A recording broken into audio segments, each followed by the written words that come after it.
This is that butter bowl moment.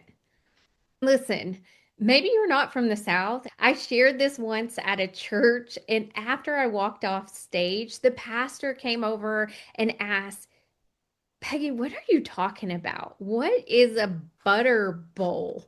I thought, oh, he doesn't have a Southern grandma. So, in case you don't, I brought a butter bowl with me to show you what I mean. I just mean this little tub that we kept our margarine or butter in the refrigerator that it came in. And we used this empty tub and we filled it with the leftovers. And sometimes we left it in the back of the fridge. Something got stinky. Oh, I miss my grandma and her Southern hospitality. She taught me so much through it. But at her house, there might be mashed potatoes or leftover green beans or that salad, that pink one that's kind of dessertish with the little marshmallows in it. Oh, I love her. I miss her so much.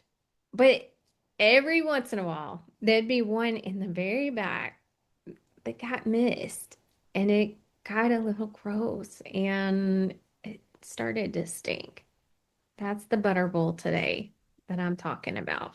If you're honest, you probably knew that was there. You just don't want to lift the lid and look too closely because that can feel so exposing.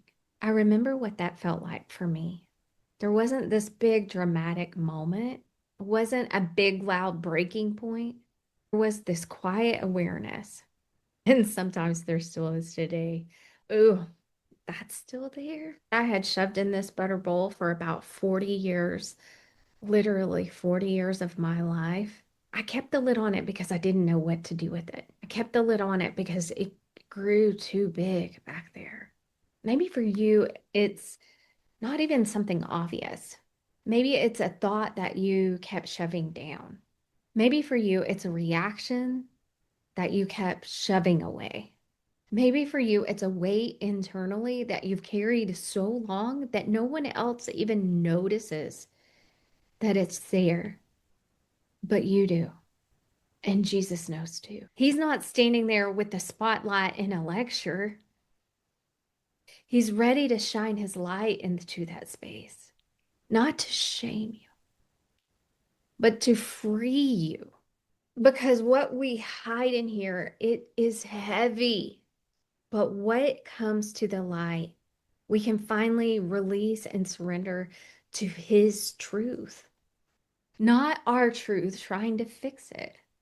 His truth, his presence, his kindness. So this isn't the moment where you rip everything out and dump the contents out on the table. That's not quite this moment yet. This is where we simply say, Jesus, I see it. That thing that you've been wanting in my heart basement, I see it. Let him tenderly meet you there. It's not your responsibility to have that thing cleaned all the way up at first. This part of the journey is where we get honest and just admit that it's there. So as you move into this next step, what is he gently bringing into the light right now? If you haven't read the chapter that goes along with this, go read that now, then come back. Let that story meet you where you're at. We'll keep walking, one honest step at a time.